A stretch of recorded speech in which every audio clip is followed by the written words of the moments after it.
নমস্কাৰ আসসালামু আলাইকুম বন্ধু বান্ধৱীসকল আশা কৰো আপোনালোকে সকলোৱে ভালে আছে আজি আপোনালোকৰ কাৰণে আৰু এটা নতুন ভিডিঅ' লৈ আহিছো আজিৰ ভিডিঅ'টোৰ বিষয়বস্তু হৈছে যে গাঁও পঞ্চায়তৰ নিৰ্বাচনত এজন ব্যক্তিয়ে প্ৰতিদ্বন্দ্বিতা আগবঢ়াই জিকিছিল জিকাৰ পিছত তেখেতক হেই পদৰ পৰা অপহৰণ কৰা হল গতিকে পঞ্চায়ত নিৰ্বাচনত জিকাৰ পিছত কেনেকুৱা ধৰণৰ কামকাজ কৰিলে এজন ব্যক্তিক পদৰ পৰা অপহৰণ কৰিব পাৰি বা বিৰোধী পক্ষ যদি লাগি থাকে তেতিয়াহলে নিৰ্বাচিত প্ৰতিনিধিক আমি পদৰ পৰা অপহৰণ কৰিব পাৰো গতিকে কেনেকুৱা ধৰণৰ মেটাৰত আমি পদৰ পৰা অপহৰণ কৰিব পাৰো হে আপোনালোকক জনাই আছো ভিডিঅটো আসলতে আমি সংগ্ৰহ কৰিছো অনাৰেবল গুৱাহাটী হাইকোৰ্টৰ এটা জাজমেন্ট হে জাজমেন্টৰ পৰা এই ভিডিঅটোৰ বিষয়বস্তু সংগ্ৰহ কৰিছো অনাৰেবল গুৱাহাটী হাইকোৰ্টত এটা কেছ মানে গোচৰ ৰুজু হৈছিল গোচৰটো হল মানে ৰিট petition number 26/20 পাৰ্টি আছিল নাৰ্গিছ জাহান বনাম অসম ৰাজ্য আৰু অন্যান্য এটো আছিল গোচৰ নাৰ্গিছ জাহানে পঞ্চায়ত ইলেকশনত মানে প্ৰতিদ্বন্দ্বিতা আগবঢ়াইছিল 2018 চনত পঞ্চায়ত নিৰ্বাচন অনুষ্ঠিত হৈছিল নাৰ্গিছ জাহানে আছিল আঞ্চলিক পঞ্চায়তৰ সদস্য পদত বানগাৰপুৰ পঞ্চায়ত আন্ডাৰ শালচাপাৰা আঞ্চলিক পঞ্চায়ত মানে কাছাৰ জিলা গতিকে কাছাৰ জিলাৰ বানগাৰপুৰ পঞ্চায়তৰ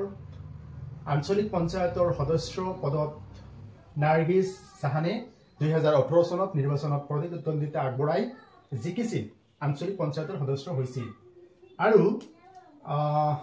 ৰুল 62 অনুযায়ী দাসাম পঞ্চায়ত ৰুল 1995 ৰুল 62 অনুযায়ী প্ৰত্যেক ক্যান্ডিডেটে এফিডেভিট এখন দাখিল কৰিব লাগে আৰু এফিডেভিটত সন্তানৰ সংখ্যা মেনশন কৰিব লাগে 2 জন 3 জন 4 জন 5 জন এতিয়া দুজনতকৈ বেছি সন্তান নাই নাৰ্গিছ জাহানে এফিডেভিটত উল্লেখ কৰিছিল যে তাইৰ দুজনতকৈ বেছি সন্তান নাই এই কথাটো উল্লেখ কৰিছিল আৰু হয় কথাটো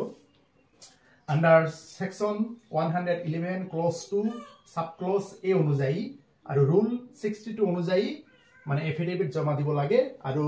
under section 111 clause 2 sub clause 8 আসলতে কোৱা হৈছে 19/3/2018 তাৰিখৰ পিছত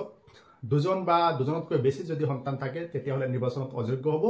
আৰু 19/3/2018 ৰ আগত দুজনতকৈ বেছি সন্তান থাকিলে কোনো ধৰণৰ অসুবিধা নহব এয়া হৈছে পঞ্চায়ত আইনৰ ধাৰা 111 ক্লজ 2 সাব ক্লজ 8 এই কথাখিনি উল্লেখ কৰা আছে আৰু ৰুল 62 অনুযায়ী প্ৰত্যেক ক্যান্ডিডেটে শপতনামা এফিডেভিট এখন দাখিল কৰিব লাগে যে নমিনেশন দাখিল কৰাৰ সময়ত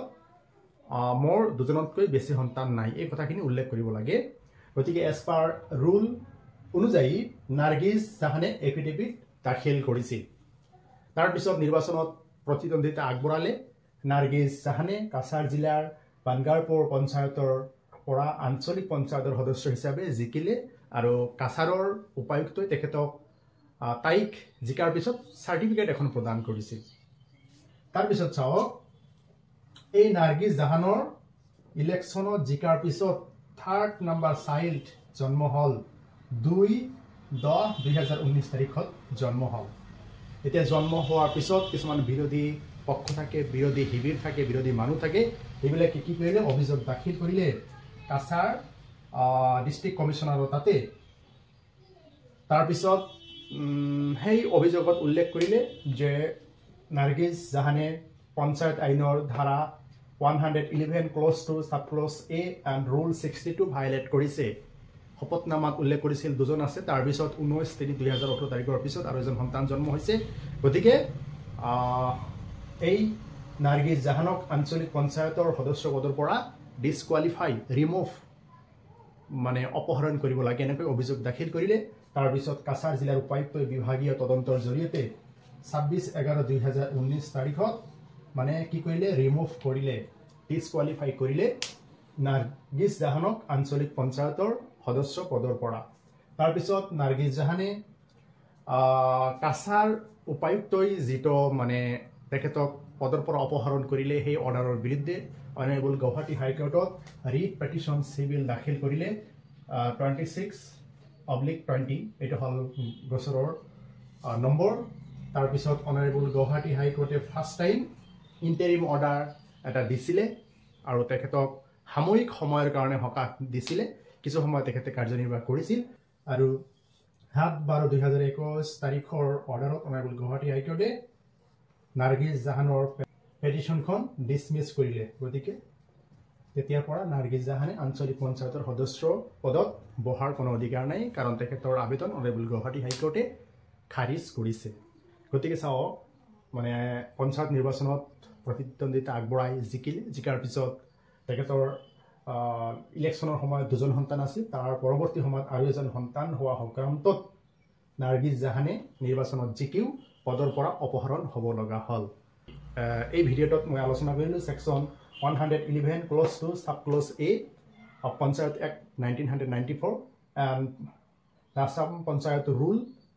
number 62 ইয়াত ডিটেইলছ আলোচনা কৰিলোঁ এক্সাম্পলৰ সৈতে যদি আপোনালোকৰ ভাল লাগে লাইক কমেণ্ট আৰু শ্বেয়াৰ কৰিব ধন্যবাদ মোৰ চেনেলটো ছাবস্ক্ৰাইব কৰিব ভিডিঅ'টো শ্বেয়াৰ কৰি দিব ধন্যবাদ